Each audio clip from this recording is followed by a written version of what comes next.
شروع کرتی ہوں اللہ کے نام سے جو بڑا مہربان نہایت رحم کرنے والا ہے۔ رسول اکرم خاتم النبیین صلی اللہ علیہ وسلم نے حیات انسانی کے اختتام یعنی موت اور اس سے وابستہ کیفیات کو بیان کرتے ہوئے ارشاد فرمایا، یقیناً موت کی اپنی ایک شدید سختی اور ناقابل بیان شدت ہے۔ ناظرین گرامی، موت کی یہ شدت، وہ جان کنی کی تکلیف اور غشی کی وہ کیفیت جو عموماً موت کے وقت ہر انسان پر طاری ہوتی ہے، اسے اسلامی اصطلاح میں سکرات کہتے ہیں۔ بعض اوقات سکرات کی یہ علامات اور اس کی ہولناکی مرنے والے پر اس طرح ظاہر ہوتی ہے کہ قریب موجود لوگ، عزیز و اقارب اسے دیکھ کر عبرت اور نصیحت حاصل کرتے ہیں اور اپنی آخرت کی فکر میں مبتلا ہو جاتے ہیں، جبکہ اکثر و بیشتر یہ جان لیوا تکلیف اور اذیت صرف وہی جانتا ہے جو اس مرحلے سے گزر رہا ہوتا ہے،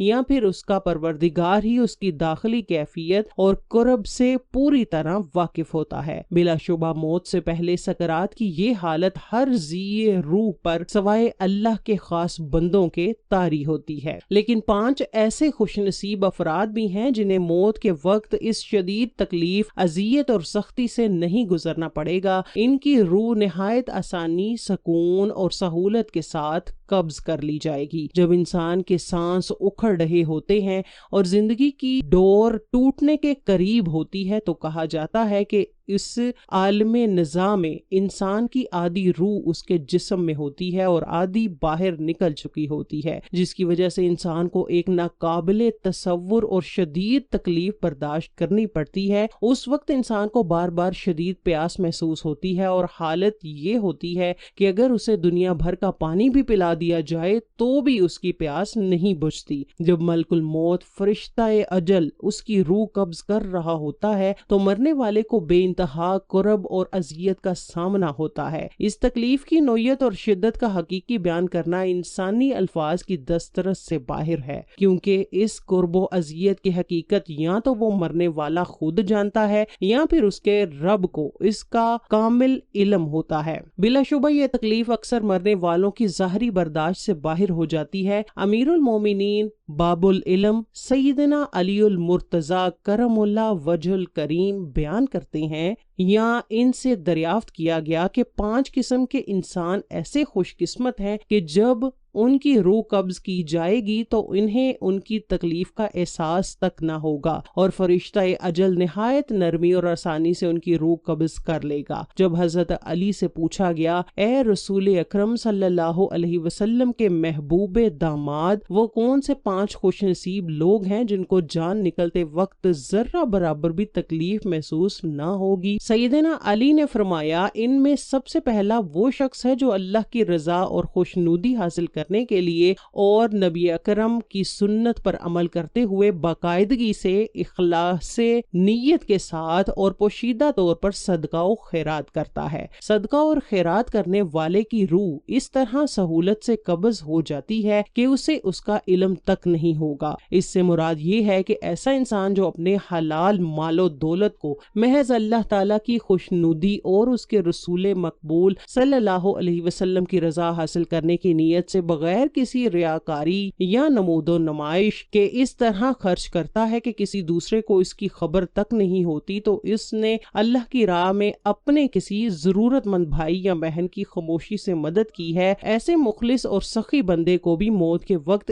انشاءاللہ ذرا برابر بھی تکلیف نہیں ہوگی اور اس کی جان بغیر کسی اذیت اور سختی سے قبض کر لی جائے گی۔ دوسرا خوش نصیب انسان وہ ہے جو اپنے والدین کی وفات کے بعد ان کی چھوڑی ہوئی وراثت میں سے اپنی بہنوں کا شرعی اور قانونی حق ادا کرنے میں ذرا برابر بھی تاخیر یا ہیل و حجت نہیں کرتا، بلکہ نہایت خوش دلی اور انصاف کے ساتھ ان کا حق ان تک پہنچاتا ہے اور ان کا حق غصب کر کے یا ٹال مٹول کر کے مارنے کی کوشش نہیں کرتا۔ افسوس کے ساتھ کہنا پڑتا ہے کہ ہمارے معاشرے میں اکثر ایسا بھی دیکھنے میں آیا ہے کہ والدین کے انتقال کے بعد بھائی اپنی بہنوں کے وراثتی حق دینے کی بجائے یہ کہہ کر تسلی دے دیتے ہیں کہ ہم آپ کو آپ کی شادی کے وقت مناسب جہیز وغیرہ دے چکے ہیں یا فلاں موقع پر آپ کی مدد کر دیں گے، یہ بات سراسر غلط، غیر شرعی اور انصاف کے منافی ہے، کیونکہ اسلام میں بیٹی کو جہیز دینا والدین یا بھائیوں پر فرض نہیں۔ جہیز دینا تو در حقیقت یہودیوں اور دیگر غیر مسلم اقوام کی پیدا کردہ ایک رسم ہے جس کا اسلام سے کوئی تعلق نہیں۔ اس سے یہ بات واضح طور پر ظاہر ہوئی ہے کہ بہنوں کو محض جہیز دینا فرض یا وراثت کا تبادل نہیں ہے، بلکہ بہنوں کو ان کے والدین کی چھوڑی ہوئی وراثت میں سے ان کا مقرر شرعی حصہ دینا قطعی طور پر فرض اور لازمی ہے۔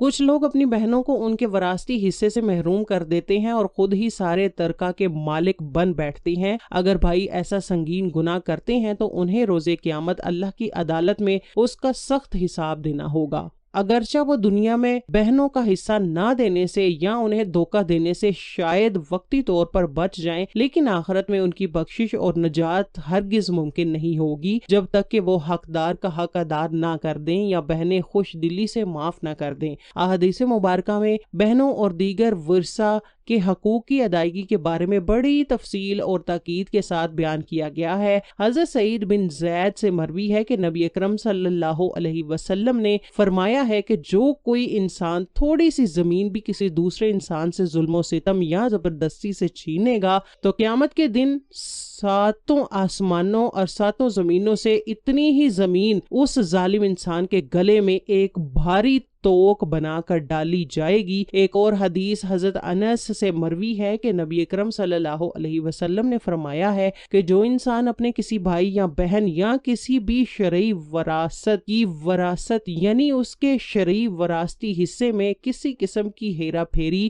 کمی یا غصب کرے گا تو اللہ تعالیٰ قیامت کے دن اس کی جنت سے میراث یعنی جنت میں اس کا حصہ ختم کر دے گا۔ یہی وجہ ہے کہ جہیز کی لعنت ہمارے معاشرے میں ایک ایسی بری رسم بن چکی ہے جس طرح قدیم یہودیوں کی عورتوں کو بغیر مناسب جہیز کے کوئی قبول نہیں کرتا تھا، آج بدقسمتی سے انسانی معاشروں میں بھی ویسی ہی غیر اسلامی رسموں نے جنم لے لیا ہے۔ یہی وجہ ہے کہ ہمارے معاشرے میں اکثر غریب والدین کی بیٹی گھر بیٹھے بیٹھے ہی عمر رسیدہ ہو جاتی ہے، اس کا کوئی مناسب رشتہ نہیں آتا، کیونکہ ہم یہ سوچتے ہیں کہ یہ غریب باپ اپنی بیٹی کو جہیز میں کیا دے گا۔ اس لیے بار بار کہا گیا ہے کہ بہنوں کو محض جہیز دینا ہرگز فرض نہیں ہے، بلکہ بہنوں کو ان کے والدین کی وراثت سے ان کا مقرر شرعی حصہ دینا لازم اور فرض قرار دیا گیا ہے۔ اسی لیے فرمایا گیا ہے کہ جو بندہ اپنی بہنوں کو ان کے وراثتی حصے کی ادائیگی میں جلدی اور انصاف سے کام لیتا ہے تو اللہ تعالیٰ اس بندے کی روح اس قدر آسانی اور رحمت سے قبض کر لیتا ہے کہ اسے موت کی سختی کا احساس تک نہیں ہوتا۔ ایک روایت میں ہے کہ ایک عورت کا بھائی انتقال کر گیا، اس نے ضد کی کہ مجھے بھی میرے بھائی کی قبر پر لے جایا جائے، اس کے بار بار اصرار کرنے پر اسے بھی قبرستان لایا گیا۔ اس عورت نے آنکھوں کے سامنے اس کی بھائی کو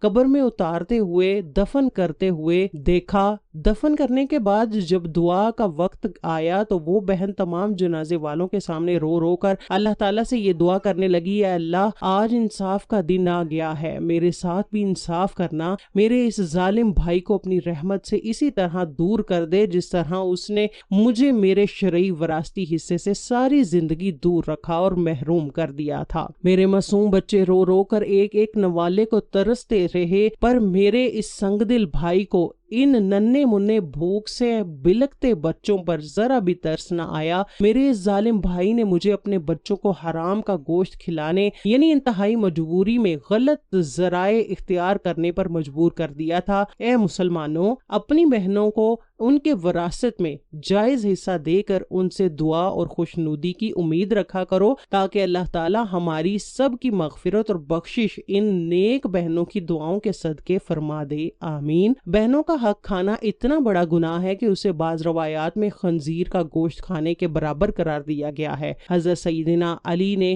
تیسرا وہ خوش نصیب انسان بتایا ہے جس کی روح بغیر تکلیف کے قبض ہوگی، وہ اپنے والدین، بہن بھائیوں اور بیوی بچوں یعنی اپنی تمام اہل و عیال کے ساتھ انتہائی نرمی، شفقت، محبت اور حسن سلوک سے پیش آتا ہے۔ وہ ان کے ہر دکھ، درد، خوشی، غمی میں برابر کا شریک ہوتا ہے اور اپنی تمام تر توانائیاں صرف کر کے اپنی فیملی کو رزق حلال کما کر کھلاتا ہے۔ ایسے شخص کی بھی روح قبض کرتے وقت اسے ذرا برابر بھی تکلیف کا سامنا نہیں کرنا پڑے گا۔ بزرگوں کا بھی یہ کہنا ہے کہ جب کبھی گھر میں رزق کا بظاہری تنگی آنے لگے تو گھبرانے یا پریشان ہونے کی بجائے اپنے بیوی بچوں کو کھانے پینے کی چیزیں پہلے سے زیادہ وافر مقدار میں اور خوش دلی سے لا کر دو، اللہ پر توکل کرتے ہوئے، کیونکہ اپنی بیوی بچوں کو کھلانا پلانا پہنانا بھی ایک بہترین صدقہ ہے۔ جو انسان اپنی فیملی کے ساتھ خوش اخلاقی، محبت اور ذمہ داری سے رہتا ہوگا، اس کی روح قبض کرتے ہوئے اس مرنے والے کو انتہائی آسانی ہو جائے گی